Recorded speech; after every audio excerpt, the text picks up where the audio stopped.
Hello, everybody. Dennis Young here, podcast number 23 already. Very special guest today, Charles Hayward, pioneer drummer from the legendary band This Heat and everything else he's worked on. So, Charles, it's a real pleasure meeting you, and thanks for doing this. Well, thank you for inviting me, Dennis. Of I'm course. an opportunity to talk to you. It's good. So, we go back to your beginnings of music when you when you got into being a drummer, and we'll take it from there. Okay. Well, I sort of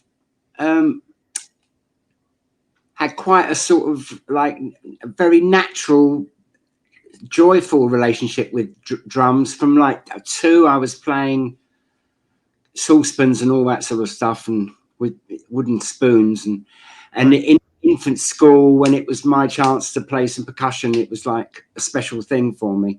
But I Wow. was formally learning piano. Oh, how And about that? yeah. And the way things were back then, it was almost like it didn't occur to me that drums were actually like an instrument, Hmm. like a musical instrument. And Right. then it was about 10, I suddenly realized what a beautiful thing they were. And my mum and dad bought me a drum kit for Christmas. Oh, how about that? Was Yeah, a it really a old one, sort of beaten up old one. well? That's a good start. You know, those old drums always sounded good. I had an Well, old Rogers kit, and oh, I was so upset when I sold it because I didn't take care of it, and that was a great sounding kit when I was a kid. well, I've just recently acquired two Rogers Tom Toms. How about that? And when I was like 12, 13, they were the treasure. Right. Rogers was the make for me. And it was later on I got distracted via into Ludwig, really. And Okay. and I always loved Ludwig snare drums, but I'm realizing now that Rogers toms and bass drums sound really, really beautiful. Yeah, they were beautiful, rich sounding, you Yeah, know, and I always kept the bottom heads on because you yeah, always got that deep, really deep. So that's yeah, great. Yeah, I think they're back in business again. I don't know. I think they're making drums again. That's what I heard. yeah. That's what I've heard as well. Yeah. So were you influenced by jazz at all, or was it rock and roll as a kid, Well, or when anything I was a else? kid, it was more jazz than rock and roll. Actually, it was my dad had a sort of fairly extensive '78 record collection, and sort of just played me Coleman Hawkins and Ben Webster and Duke Ellington and Well, Count Basie, pretty much as if that was standard fare, if you know yeah. what I mean. Like Oh, that was it yeah. in life, right? So that's what I knew until I was about. And when I first started playing the drums, it was because of those records. It wasn't because Yeah. of rock. Right. Um, but when I heard the Who, Oh, I can imagine. Yeah, Keith Moon. Nobody like him. so when I Nobody. only how anywhere that sort of I started to find my own sort of music, the thing that was my taste as opposed to Right. what I liked of what my dad liked. I mean, much more recently, I've gone back to some of what my dad liked and realized how fantastic it was. But I Hmm. had it. It was like it was such a home central space that basically I took it for granted from the age of about 15 and started listening Wow. to other stuff. Really, Yeah, jazz is quite a unique taste, and also, you know, you have to be quite a really good musician to even come close to mastering it. You know, you had the Charlie Parkers of the day, the Buddy Riches, you know, Louis Bellson. You know, you had some amazing talent. I'm sure there is still a lot of great jazz out there. yeah. I mean, I think it's really good when it's not self-consciously jazz. Yeah, you're right. When it gets to be jazz, it becomes a bit like a traditional veterans preservation society That's sort of. true. That's true. Well, that's like you're Sorry, you've got. right. And that's like sort of like the when I was a kid, the older bands used to only play in like high schools and you know small places. Now the kind of like the big rock bands, that are in their 70s are playing stadiums. So Yeah. that's another change. So Yeah. after that, when did you get into doing like experimental music and how you got involved with that? Well, in a weird way, I was sort of doing I know it sounds crazy. I was doing experimental music before I was doing even rock music, really. Oh, wow. It's great. I was sort of experimenting with sounds even before I was playing drums, really. I would just be fascinated by sound. So I would go to bed with the radio on the sort of shortwave and just be listening to shortwave radio, which it's all beep, beep. Oh, yeah. Every sound imaginable. Yeah. And if it had language in it, I'd tune it out of that and find more of the electronic stuff. And I didn't really know why I was doing that. It's just my ears were attracted to it. And there was a time when we had a very heavy thunderstorm. Right. When I was about 8 years old, and I just started playing the piano in sort of conversation with the Oh, okay. thunderstorm.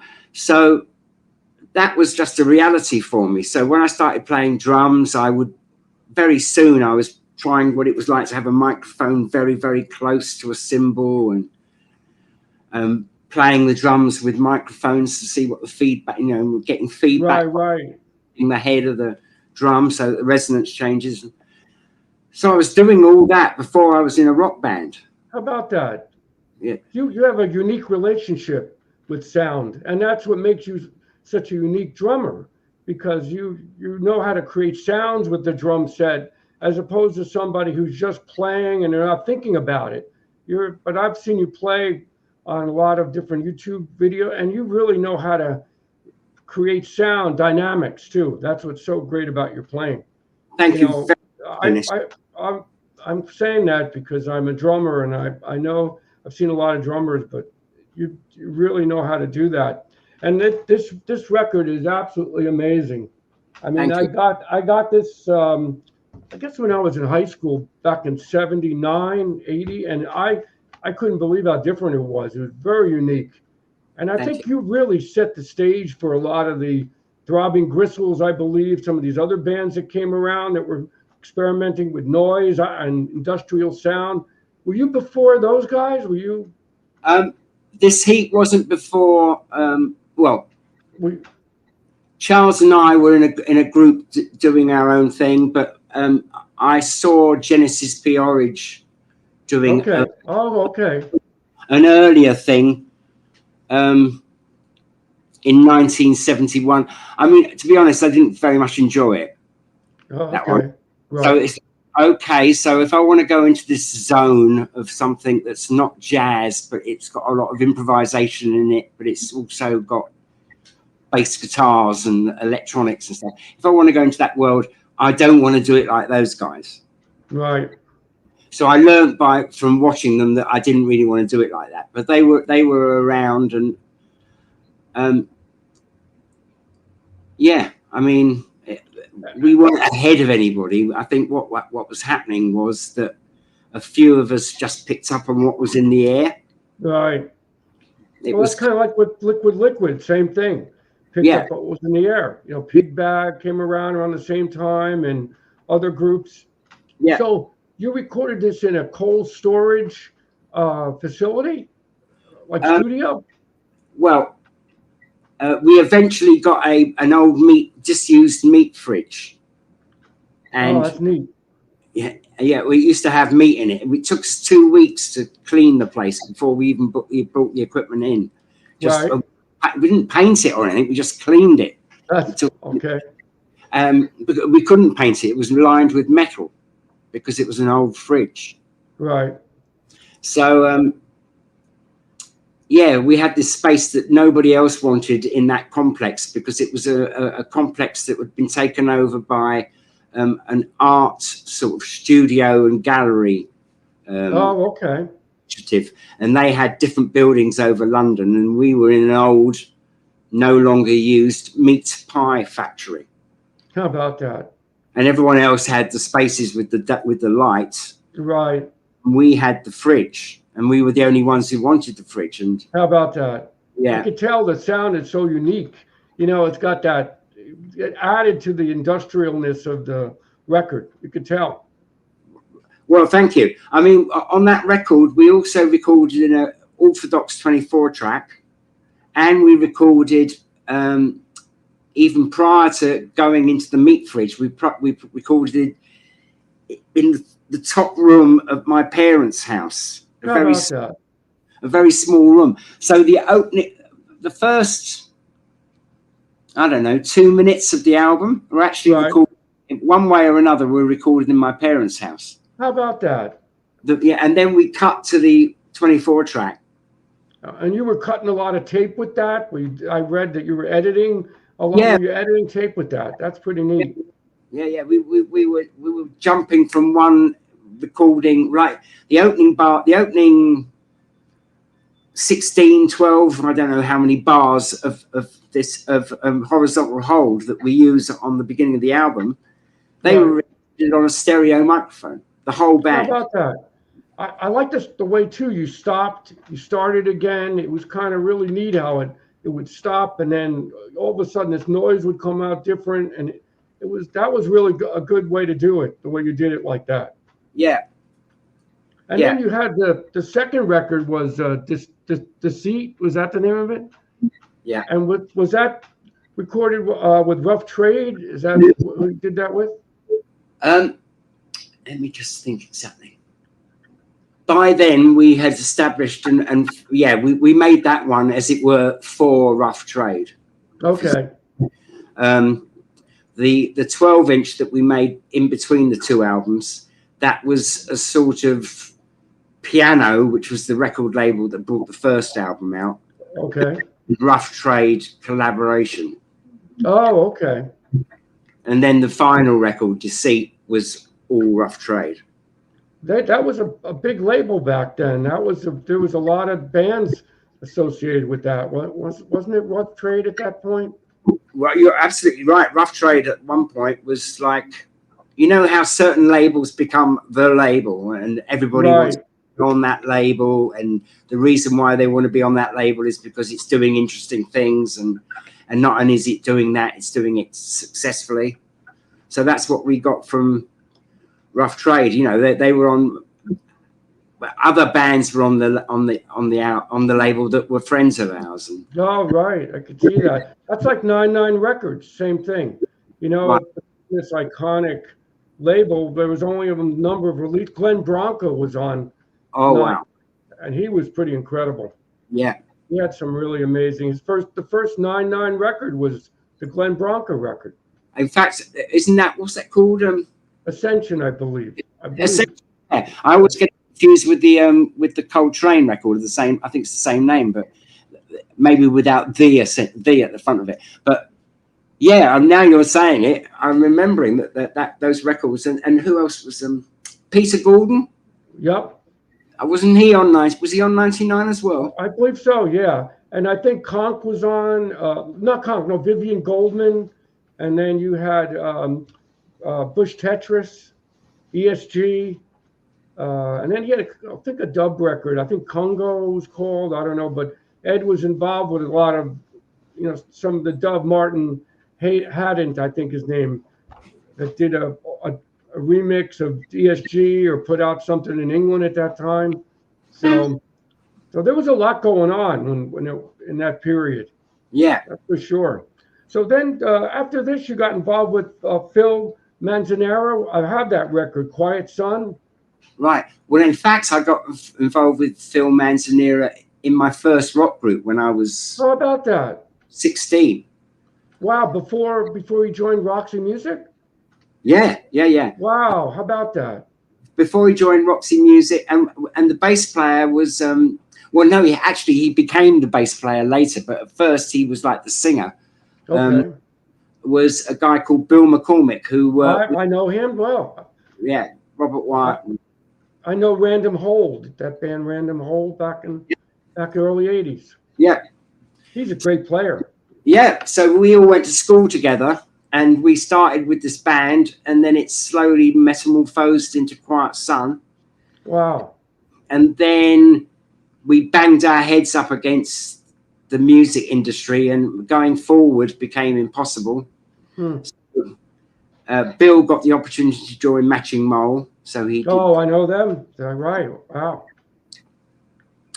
And then Phil got the opportunity to join Roxy, and I joined Gong for How about. about that? See, I got the Gong poster up.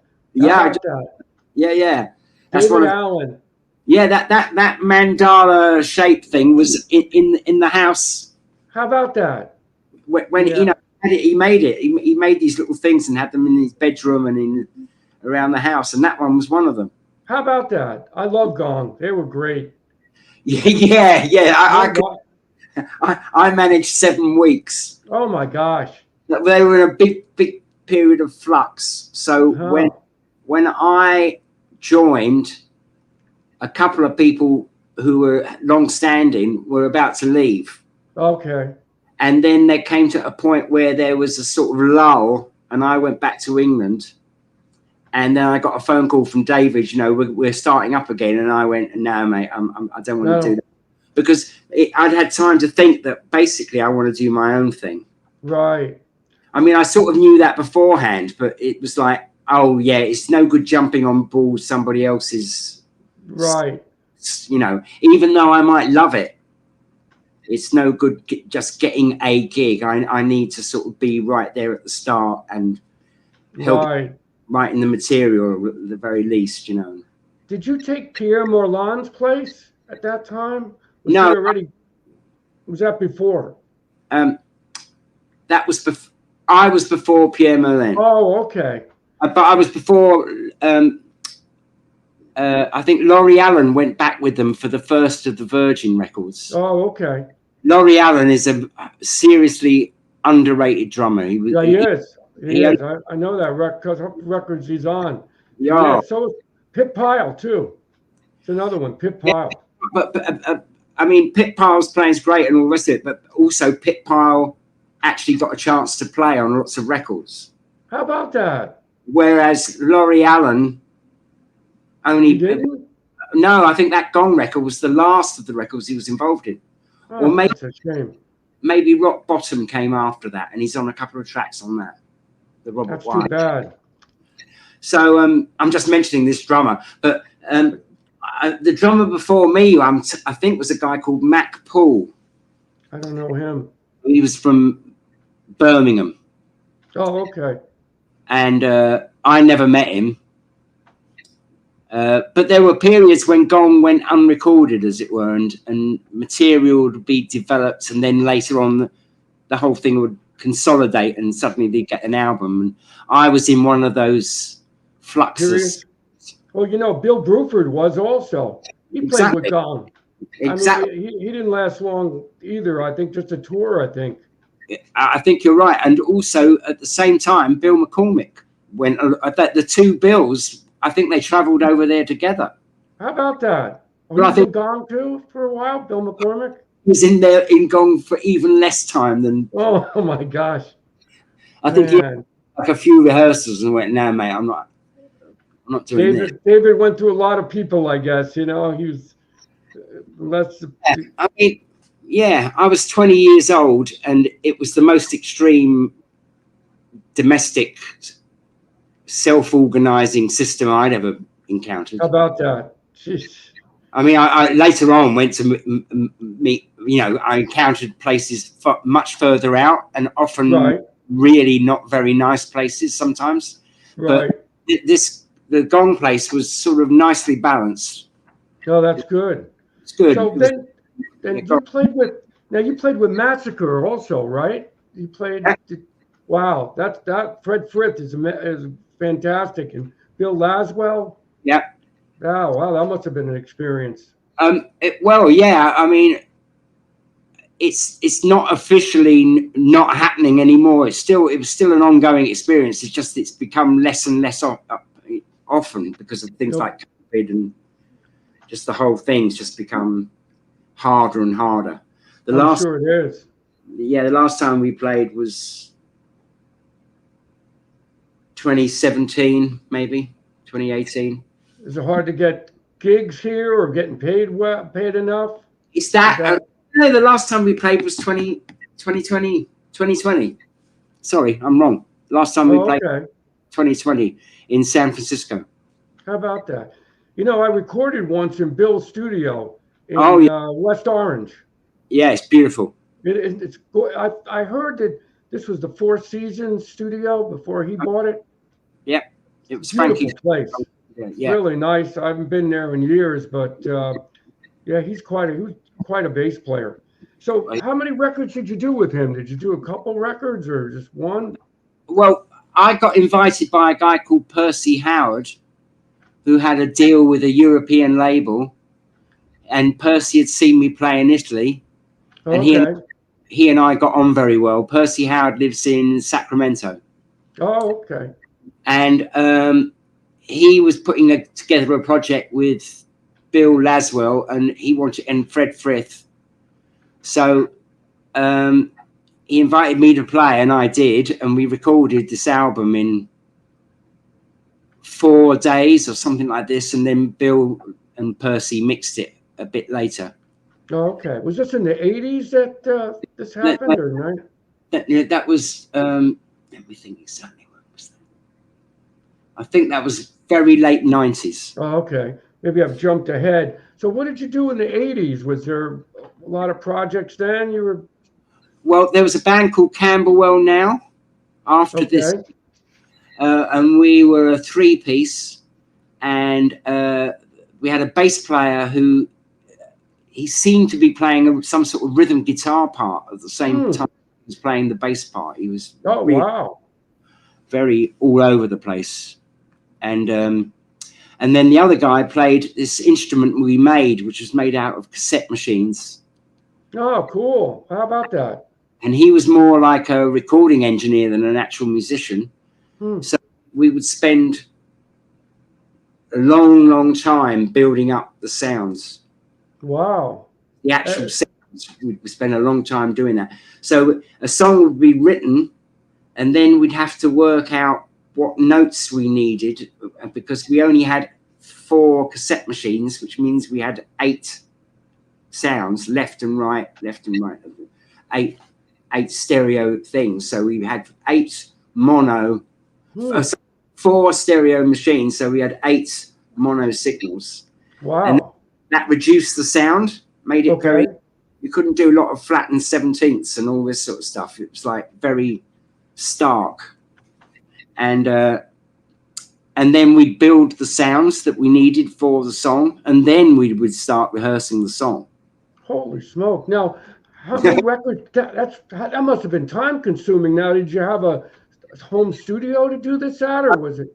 Well, no, I had my share of the effort put into making cold storage happen. Oh, I see. Okay. So it was all a sort of inheritance from that, really. Oh, okay. At least because studio time would really be expensive if you did with all that work you did on that. Yeah. It adds up fast. Yeah, Wade does. We basically had our own studio, so we would use it without really very much using the performance area. We basically working in the studio, the control room. But we do interesting things, like we'd open tune a guitar, turn it up very, very loud, plug it into the mixing desk without an amp, get a bass drum signal that you'd already recorded, right, that really loud back through in the room so that it shakes the strings of the guitar. Oh, wow. All you get is the sound of the guitar going, but you don't get the bass drum.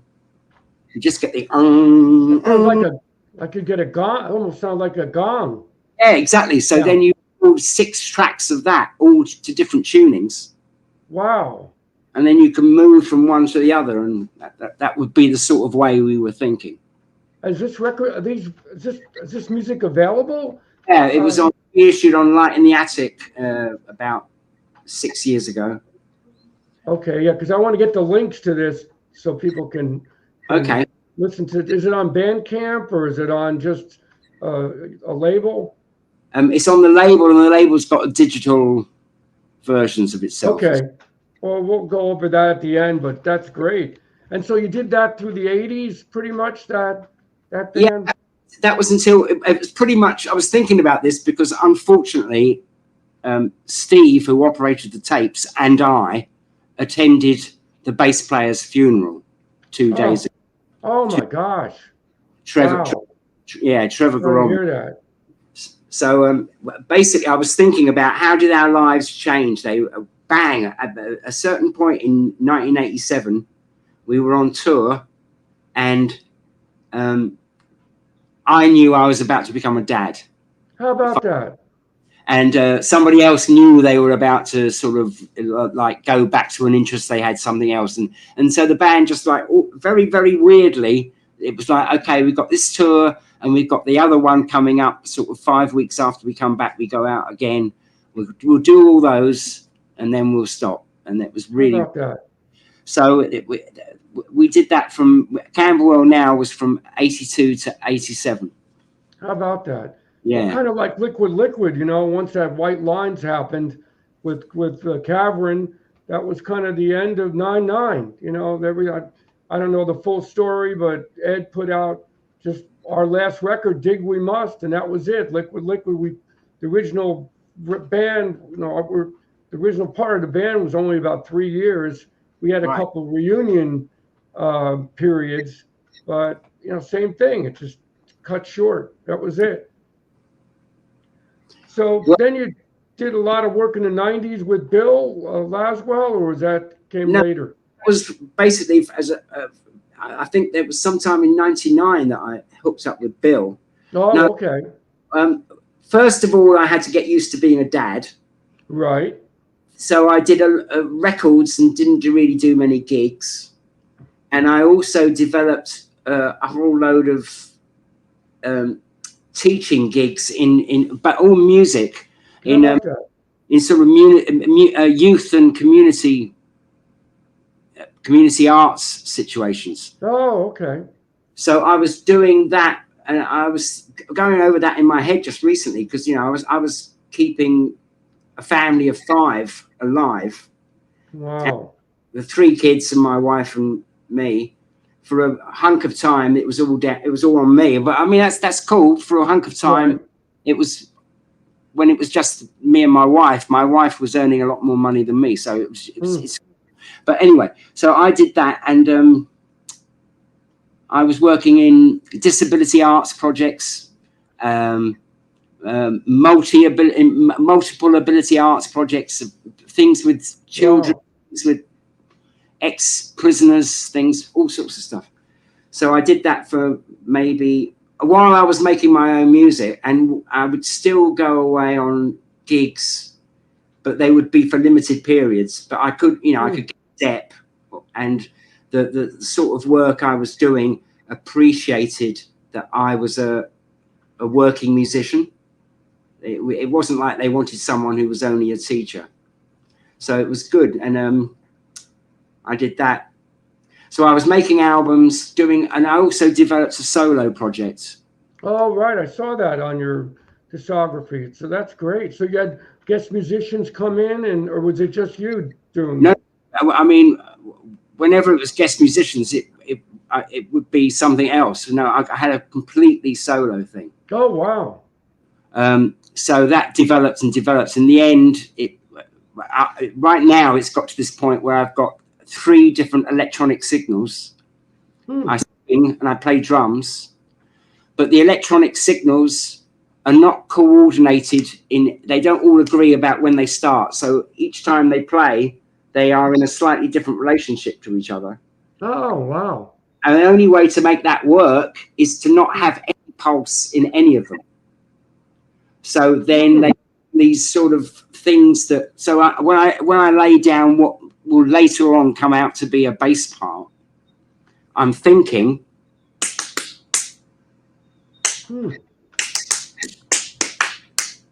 I'm just jumping tempos all the time so that there is no tempo. Okay. So that then I have all of these signals on pedals, but the pedals are basically volume pedals.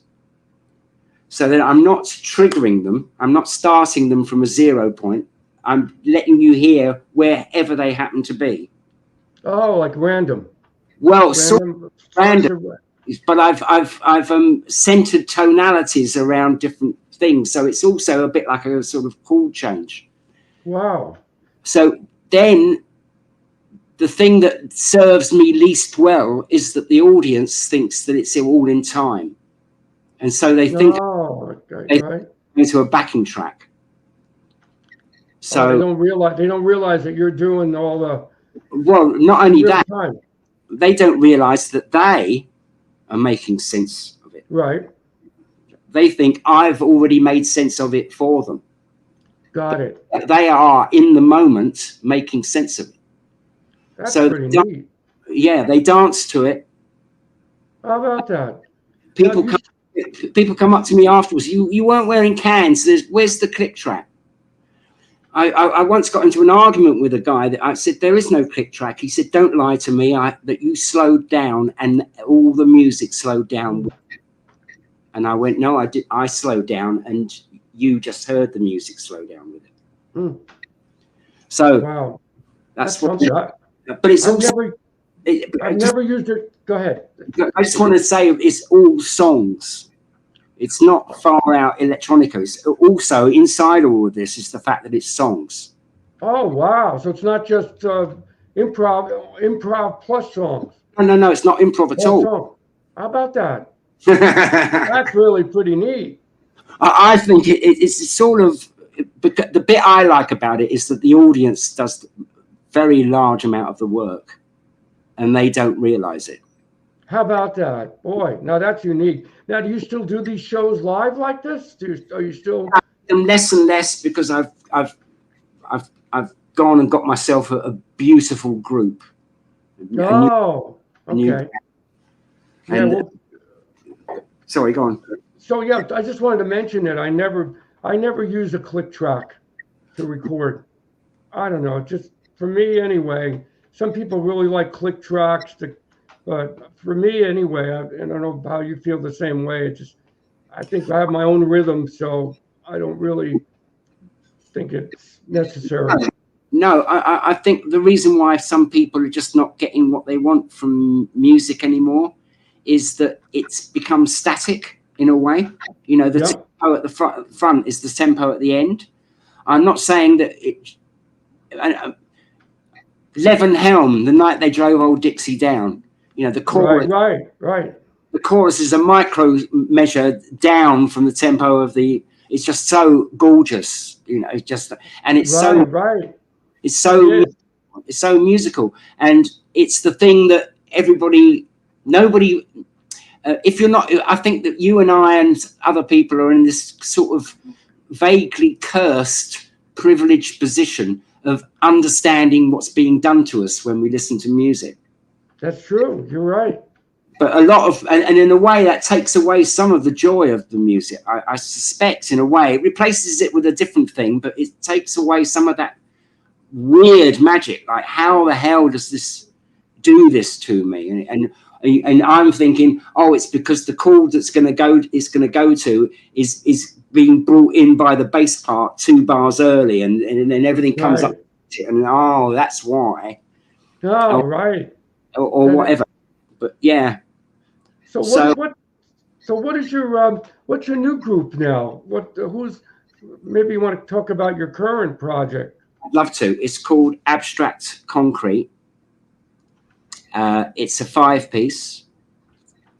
The other players are sufficiently younger than me for me to think of them as young. Okay. There's a guy called Yoni Silva on keyboards, a guitarist called Roberto Sassi on guitar. Obviously, he's a guitarist. Agat Max on viola, and Otto Wilberg on bass guitar. Oh wow, that's great. I mean, are they all from England, or are they from different? Oh, they all live in England, but okay. They've all got. Otto's got a British-German heritage, but the others are all from Europe. And are you playing live gigs and recording? What? Yeah, in February we played 10 ecstatic gigs in Europe, and a week and a half later we did one in London. We got Primavera sort of fringe festival, the sort of leading. Oh, we did that. That's fantastic. I love that. Have you ever done that festival? I did the one of the main stages with This Is Not This Heat. Okay. But this is like ahead of the actual main stage thing. It's in one of the clubs, I think, or something. But it's part of the festival. So we're doing that, and then we're doing a London festival so we do that all in a week. We do Primavera, and then we come back, and then we do the London gig. Oh, great. Yeah, and the European gig was 10 gigs in 11 days, and we were in the van. Oh my gosh! Wow. I couldn't handle that. I couldn't handle that. Oh God, it was so good. But if the music is good and you're having fun with it, then the travel and all that doesn't really affect it as much. If you're having a hard time with it or not getting along with the players, then it can be hell. This is absolutely the truth, Dennis. I turned up, having returned from the tour. We took all the equipment to my studio, unloaded it. Then the people who were going further on, drove the van back to the people who hired it from, and blah blah blah. So I walked down the hill. I knock on the door. Leslie comes to the door, and she goes, "Oh my God." I go, "What?" She says, "You're smiling, and you look." How about that? You look really, really well. How about that? And I've been That's like funny. 4 hours sleep and lots of staying up late and all the rest of it. Right. Felt the music was just so invigorating. And how about that? I got to check this out. You're probably on YouTube and all. Yeah, label on. We got a record out on State 51. Okay. So there's a Bandcamp page for that, and you can. States, and the name of the band is what again? Abstract Concrete. Okay, it's a great name. Thank you. When I was a kid, I used to go to Belgium for my summer holidays because my mother, in turn, had her childhood a lot of the time in Belgium. So she had sort of like almost family friends. Oh, wow. So we go to Belgium every year, and we'd stay after the holiday season. We'd stay into the middle of September. Right. And then things would change, and the local fishermen had a band. Oh, boy. How about they would play in the village, in the square, in the market square. They would play all these tunes and stuff, and people would dance. And that's really great. It is, and you, in a way, it was sort of uncool. If you're looking back on it, all the music was sort of very sort of waltzy and all. Yeah, but that's their heritage. Absolutely, it's important. It way is, but the vibe though is the one that I'm trying to bring to the Abstract Concrete. Right. So even though we go very far out in tonality and in sort of wildness and sort of like depth of the playing, we're not trying to define ourselves by being too much for some people. We're out to communicate with everybody. Right. Now, are you just playing drums in this band, or you're just playing with other? I'm singing and playing drums. Oh, you're singing too. Okay. Oh, I got to check this out. That Blue and Yellow. Right. I'm singing on all of it except on Fall of Saigon. All three of us. Oh yeah, I'm looking at it. Okay. Wow. I'm the singer on the whole of that album. I forgot about that. That's right. Yeah. People think it's the guitar player because it's guitar players that sing, if you see what I mean. Exactly. You're right. Well, Robert Wyatt was a great singer, with Soft Machine. Yeah. Ringo used to do it really good. That's right. Clem Curtis out of The Searchers. I used to love him. Needles and Pins. Oh, that was a great song. Yeah. He sang. Wow. So, yeah. That's great. You're still doing it. You're still playing music, and it's great that you still have a band. You're playing. It's a wonderful thing. You have your you're still able to play. That's what's really good. Well, yeah. Some people get older and they get arthritis and they can't Yeah. use their wrists anymore or their feet.